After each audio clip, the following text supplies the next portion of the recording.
影帽子。作豊島義雄。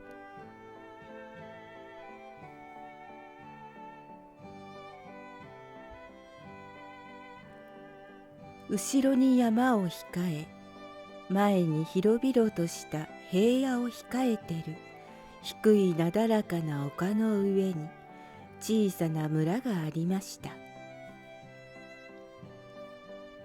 村の東の端に村一番の長者の屋敷がありまして、その塀の外の広場は子供たちの遊び場でした。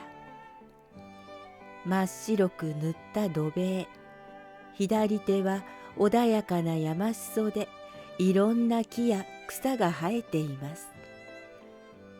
前には小さな川が流れていて、魚が泳いでいます。川の向こうと右手の方には田んぼが続いています。子供たちはその広場で面白く遊ぶことができました。晴れた日の朝早く、長者の子供を交えて3、4人の子供たちがいつものようにそこで遊んでいました。東の地平線から出たばかりの太陽がみんなの影を白い塀にくっきりと映していました。その影があまりはっきりして面白いので、みんなは影写しの遊びを始めました。ああ、いいこと考えた、と長者の子供が不意に叫びました。待っといでよ、じきに来るから。そして長者の子供はいきなり駆け出して家の中に入っていきました。おじいさんが大きなまん丸い眼鏡をかけて縁側で本を読んでいました。おじいさん、僕に東の塀をくださいよ、と子供は言いました。おじいさんはまん丸い眼鏡の下にびっくりした目を開いて子供を見ました。何？塀をくれって。ええ、くださいよ。面白いことがあるんです。壊しやしません。ただ遊ぶだけなんです。塀で遊ぶんです。ね、いいでしょ？塀で遊ぶって、おかしなことを言う子だね。まあ壊しさえしなければいいけど。じゃあくださいね。遊ぶだけなんですから。そして子供はもうおじいさんのそばから駆け出して部屋の中に入って大きなすずり箱を持ち出してまた元の塀の外にかけていきました。待ってた子供たちが集まってきました。今ね、この塀をおじいさんからもらってきたんだ。だから壊しさえしなけりゃ何をしたって叱られやしないよ。それでね、これからみんなの影帽子をこの塀に移しとるんだよ。影帽子を移しとる？うん、面白いな。みんなはわーっと声を立てて面白がりました。そしてすぐ支度にかかりました。小川の水をすずりに汲み取って一生懸命に墨をすりました。早くしないと太陽が昇ってしまいます。僕が考えたんだから僕から先だよ。そう言って長者の子供は白塀の前に突っ立ちました。その姿通りの影が白塀の上にはっきり映りました。それを他の子供たちが墨をいっぱい含ませた筆で写し取りました。影帽子なんだからすっかり真っ黒に塗らなきゃいけないよ。そしてみんなは影帽子の形を真っ黒く塗り始めました。すずりの水がなくなるとまた小川の水を汲んできて墨をすりました。そのうちに太陽はずんずん昇っていって、塀に映る影帽子は小さい不格好なものになりましたので、長者の子供一人だけで他のは写し取れませんでした。また明日の朝にしよう。毎日晴れた日が続きました。子供たちは朝早くから白塀の前に集まって、代わる代わる影帽子を写し取りました。そのことを面白がって他の子供たちも集まってきました。そして太陽が出たばかりの頃、日に2つか3つずつ影帽子を写し取りましたが、日が経つにつれて塀いっぱいになってきました。高いのや低いのや太ったのや痩せたのが皆まっすぐにずらりと並びました。墨で真っ黒く塗った影帽子ですから、太陽がいくら高く昇っても、太陽が沈んで晩になっても、ちょうど人が突っ立ってるように、そこに白の塀の上に突っ立っています。それを見て通りがかりの大人たちは、えらいことを始めたなと言いながらニコニコ笑っていました。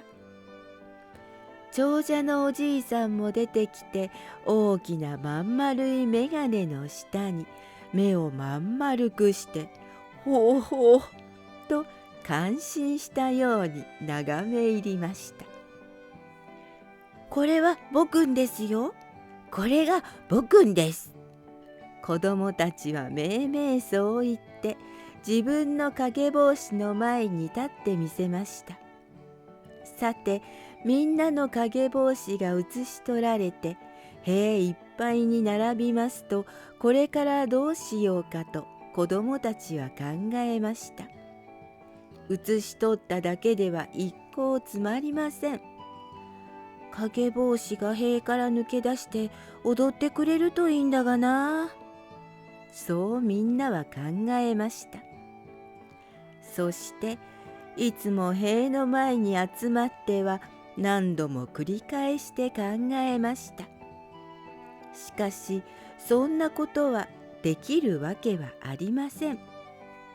ところがある日、みんながやはりそこに集まって同じことをこそこそと話し合っていますと、いつの間にどこからやってきたのか髪の長い見慣れない男がそばに突っ立って笑っています。君たちはバカなことを考えているね。そしてやはり塀の影帽子を見て笑っています。子供たちはそれが癪に障りました。髪の長い見慣れない変な男ですけれど、それも構わずにみんなで詰め寄っていきました。何を言ってるんだい。何がバカなことなんだい。影帽子を踊らせようとするのが何がバカなことなんだい。面白いことじゃないか。見慣れない男はさも愉快そうにはっはっはと笑いました。そして言いました。なるほど、私が悪かった。それは面白いことに違いない。それでは一つ私が教えてやろうか。その影帽子を踊らせることを教えてやろうか。え、おじさんはそんなことを知ってるの？教えてください。ね、教えてください。じゃあ教えてやろう。その代わり私の影も一つそこに写し取ってくれなくてはいけない。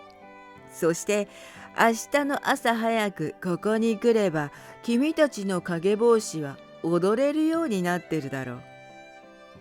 子供たちは大変喜びました。そして塀の片隅の空いてるところに見慣れぬ男の影帽子を写し取りました。もう太陽が高く昇っていましたので、男の影帽子は低くぺしゃんこになっておかしな格好でした。ダメだよ、日が高くなってるからおかしいな。いや、それで結構だ。そして男は自分の変な影帽子を見て、はっはっはと笑いました。それでは明日の朝早くみんなで揃っておいでよ。男はそう言い捨ててどこかへ行ってしまいました。子供たちはその晩落ち着いて眠れませんでした。自分たちの墨絵の影帽子が塀から抜け出して踊り跳ねるというんですから待ちきれませんでした。あくる朝は早くから目を覚ましてみんな誘い合わせました。大人たちが何か尋ねても今にびっくりさせてやるという気持ちで真面目腐った顔をして黙っていました。やがてみんな揃いましたので胸をドキドキさせながら長者の屋敷の東の白塀のところへやってきました。ところで一目見るとみんなはあっと口の中で叫んだまま驚いて立ち止まりました。みんなの面白い影帽子が立ち並んでいた白塀は一面に何かで黒く塗られてしまって、その真っ黒な色がまたひどく濃くて、いわば闇の鏡みたいになっているのです。影帽子どころか何一つ見えないで、ただ一面に真っ黒なだけです。高い笑い声がしたので振り向くと、昨日の男がそこに立って笑っています。私のおかしな影がね、一晩のうちに大きくなって塀いっぱいに広がったのだ。とんだことになってしまった。それを聞くと子供たちは急に怒り出しました。その男が騙したのだ。嘘を言ってるんだ。影帽子が一晩のうちに塀いっぱいに大きくなるなんて、そんなことがあるものか。その男が塀を真っ黒に塗りつぶしてみんなの影帽子をなくしてしまったんだ。嘘つき、嘘つき、僕たちを騙かしたんだな。そう言って子供たちは詰め寄っていきました。はっはっはっはと男は平気でなお笑っています。人をバカにしている、殴っちまえ。気の早い子供たちは棒切れを拾ったり石をつかんだり拳を握りしめたりして男へ向かっていきました。男は笑いながらあちこちに身をかわしました。ひどくすばしっこい影のような男で、大勢でいくら追いかけても捕まえることができませんでした。君たちはバカだな。と男は広場の中を逃げ回りながら言いました。そら、真っ黒な塀の中で影帽子が踊ってるじゃないか。そう言われてからみんなは初めて気がつきました。東から出た太陽の光を受けて黒い鏡のように光っている塀の中にみんなの影帽子が浮き出していました。白塀に映ったのと違って奥深い真っ黒な中に映っているものですから、そうはっきりはしていませんが、透かしてみるとちょうど生きた人間のように浮き出しています。それがみんなの動くにつれてあちこちへ動き回って大勢の本当の子供が踊っているようです。おや、これは面白いや。不思議だな。みんなは黒塀の鏡に影を映して不思議そうに覗き込みました。目や口や鼻までそっくり見えて、向こうにも同じ生きた子供たちがいるようなんです。わかったかね？みんなが振り返ってみると、髪の長い見慣れぬ男はなお笑いながら立ち去っていきました。引き止める間もなく、まるで宙を飛ぶようにして山の方へ見えなくなってしまいました。子供たちはあっけに取られました。そこへ長者のうちのおじいさんが出てきました。子供たちは昨日からの話をしました。おじいさんはびっくりしたように真っ黒な塀を見ていましたが、しまいに言いました。それはきっと大変偉い人に違いない。お前たちは良いことを教わったものだ。子供たちはさっぱりわけがわかりませんでした。けれど黒塀の鏡のできたのは嬉しいことでした。朝日の差している時ばかりでなく、午後になっても月が出てれば夜分でも、黒塀の鏡はみんなの姿を映し出してくれました。それもただの影帽子ではなく、生きた人間と同じ姿なんです。みんなはいろいろな姿を映して、自分も踊り、影の姿も踊らして、いつも大変愉快に元気に遊びました。はい、ここまでです。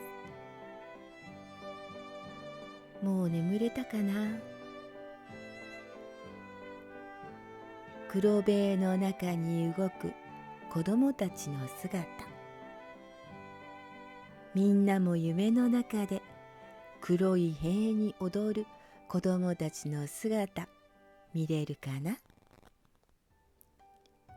おやすみなさい。